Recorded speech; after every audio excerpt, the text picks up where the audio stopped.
बच्चों, साइंस के एक्सपेरिमेंट जब हम देखते हैं तो हमने ये एक्सपेरिमेंट बहुत बार देखा होगा। कई बार डबल कोन के फॉर्म में, कई बार व्हील के फॉर्म में। एंटी ग्रेविटी एक्सपेरिमेंट कहते हैं इसे। एंटी ग्रेविटी ये 1600 के आसपास एक मैथमेटिशियन ने पहली बार करके डबल कोन में दिखाया था, और उसे सूडोस्फीयर भी कहते हैं। पर उसके अलावा भी ये डिस्क में किया जा सकता है, अगर उसको हम थोड़ी सी बायस कर दें कि डिस्क इंक्लाइन प्लेन पे अपने आप ऊपर चढ़ने लगे। तो अगर ये अपने आप ऊपर चढ़ सकती है, ये बात तो हमने एक्सपेरिमेंटली देख लिया। लोगों ने कहा हाँ हाँ हाँ, सेंटर ऑफ मास नीचे आना चाहता है, इफेक्टिवली ये फंडामेंटल है। But if there is a numerical in JEE advance or Olympiad on the basis of the same phenomena, then how that numerical look like and how to solve that numerical, उसकी आज मैं चर्चा करने वाला हूं। तो what we have here, हमारे पास क्या है? एक रिंग है। इस रिंग का मास m है। उसके एक एंड पर हमने एक बीड या एक छोटा सा पार्टिकल जिसका मास 20 m है, काफी हैवी पार्टिकल, उसमें हमने एम्बेड कर दिया है, इसको चिपका दिया है। अब हमारे पास एक इंक्लाइन प्लेन है जिसका इंक्लिनेशन एंगल थीटा है और सफिशिएंट रफ है। सफिशिएंट रफ का मतलब फ्रिक्शन इज सफिशिएंट कि रोलिंग करा सकता है। फ्रिक्शन सफिशिएंट है कि रोलिंग करा सकता है। अब हम इस इंक्लाइन प्लेन पर इस वाले डिस्क को रख सकते हैं। ओरिएंटेशन घुमा घुमा के जैसे चाहे वैसे हम रख सकते हैं। हमारी मर्जी है, हम इसको जैसे चाहे वैसे रखें। वो हमारी मर्जी है, हम इसको जैसे चाहे वैसे रखें। तो इस अब ऑब्वियसली ज्यादा बड़ा इंक्लिनेशन होगा तो गिरने के चांसेस ज्यादा होंगे, चाहे कैसे भी रख लो संभाल नहीं पाओगे। तो डेफिनेटली ये स्ट्रक्चर जो है वो एक पर्टिकुलर थीटा, एक मैक्सिमम वैल्यू ऑफ थीटा होगी जहां पर वो इक्विलिब्रियम में लाया जा सकता है। यानी क्या क्वेश्चन है? What is the maximum angle of inclination theta equal to theta naught such that this wheel can stay in equilibrium on this rough inclined plane, यानी इस पर इक्विलिब्रियम में रह सके। इक्विलिब्रियम में रह सके, इसके लिए थीटा की मैक्सिमम वैल्यू क्या होगी कि इक्विलिब्रियम में ये व्हील को रखा जा सका। और व्हील को आप रखने का तरीका आपके पास है। You can change the orientation and keep this wheel anywhere, any way you want to keep it. It's a very very very very fine experiment. ध्यान समझने की कोशिश करिएगा। उसका सेकेंड पार्ट भी है कि if theta is less than theta not, अगर थीटा की वैल्यू, अगर थीटा नॉट है तो हम इक्विलिब्रियम में रख सकते हैं। अगर थीटा उससे कम है तो हम इसको ऐसे भी रख सकते हैं कि ये ऊपर चलने लगे। तो पूछा गया है कि if theta is less than theta naught then find out the maximum distance travelled by centre in upward direction. यानी इंक्लाइंड प्लेन में अपवर्ड वो कितना डिस्टेंस ज्यादा जा सकता है, कहां तक जा सकता है, उसकी वैल्यू निकालनी है। ये दो सवाल है। तो ये दो सवाल ऐसे हैं कि जो जेईई एडवांस में भी पूछे जा सकते हैं और ओलंपियाड में भी पूछे जा सकते हैं। तो ये दोनों सवालों को हमें समझ में आना चाहिए कि कैसे करना है। देखते हैं, इसके बारे में बात करते हैं। तो मैं देखता हूं कि हम क्या कर सकते हैं, समझने की कोशिश करते हैं। अब आप इसका ओरिएंटेशन बदल बदल के इसको रखेंगे तो आपने एक बात क्लियर है कि इसको जैसे भी आप यहां पे रखें, इसका सिस्टम का जो सेंटर ऑफ मास होना चाहिए, सेंटर ऑफ मास कहीं ऐसी जगह होना चाहिए कि जो वर्टिकल लाइन सेंटर ऑफ मास से पास करे वो यहां से ऐसे गुजरे।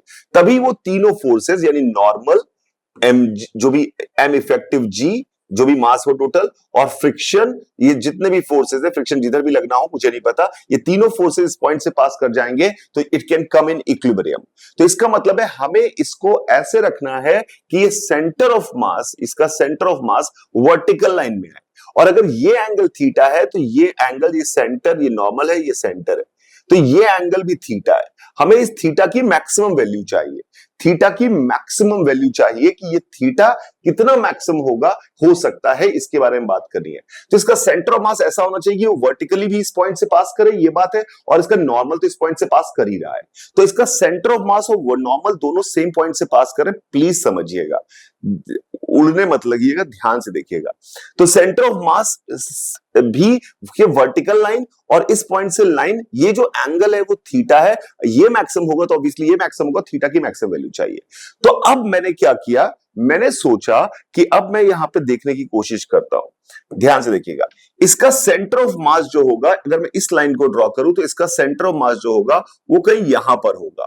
और मुझे उम्मीद है इतनी मैथ्स तो आपको आती है, अगर आप इस सवाल को देखने की कोशिश कर रहे हैं तो इतनी तो आपको सेंटर ऑफ मास पता होगा कि 20r/21 पर इसका सेंटर ऑफ मास होगा। ये सेंटर है तो ये cm जो होगा वो 20r/21 पे होगा, because inverse ratio of masses में हमने इसको डिस्ट्रीब्यूट कर दिया। 1 और 20 का रेशियो है तो ये डिस्टेंस 20r/21 है।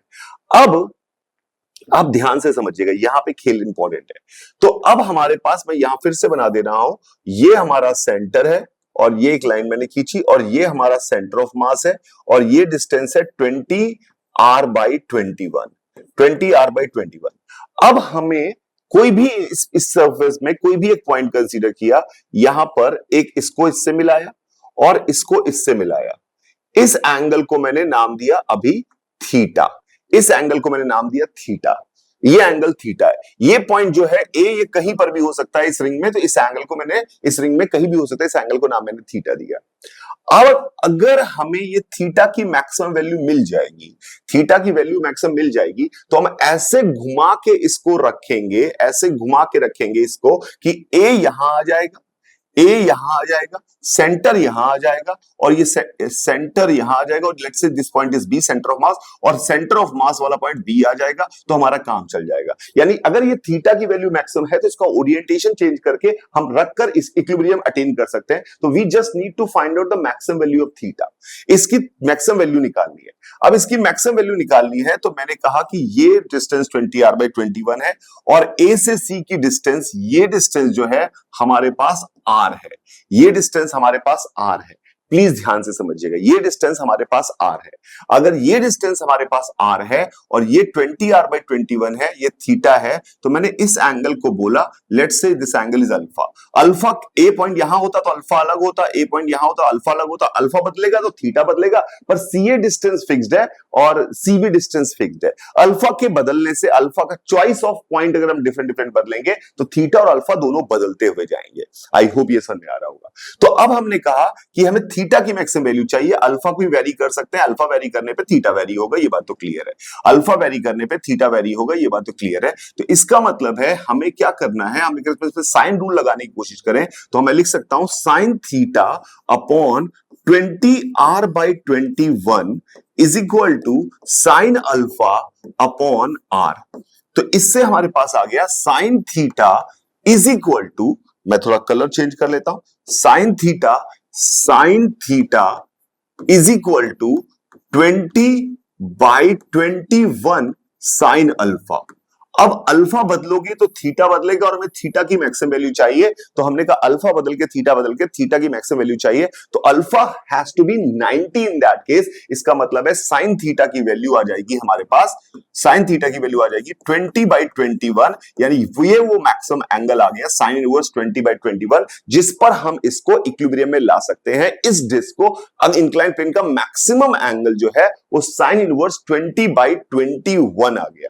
उस केस में हम रखेंगे कैसे, उस केस में हम इसको रखने वाले ऐसे कैसे हैं कि ये हमारे पास ये ऐसा है। अगर आप ध्यान से देखें तो हमने इसका नाम ए पॉइंट रखा, इस पॉइंट का नाम ए रखा, प्लीज ध्यान से देखिएगा, इस पॉइंट का नाम ए रखा है हमने यहां पर, और ए पॉइंट यहां पे रखा हुआ है, ये हमारे पास इस जगह से ए पॉइंट है, और हमारा ये लाइन मैंने वर्टिकल लाइन खींच दी है, ये मैंने वर्टिकल लाइन खींच दी है, ये मैंने वर्टिकल लाइन खींच दी है, तो बी इसी लाइन पर होना चाहिए, बी इसी लाइन पे होना चाहिए, तो बी इसी लाइन पे होना चाहिए। और अगर आप देखें तो सीबी जो है वो सीबी जो है वो अगर आप देखें तो ए बी के परपेंडिकुलर लाइन है, तो बी पॉइंट यहां होना चाहिए। इसका मतलब है ये इस ओरिएंटेशन रखना चाहिए, 20m यहां रखा होना चाहिए, 20m यहां रखेंगे तो ये ओरिएंटेशन आ जाएगा, और इस ओरिएंटेशन में ये एंगल जो होगा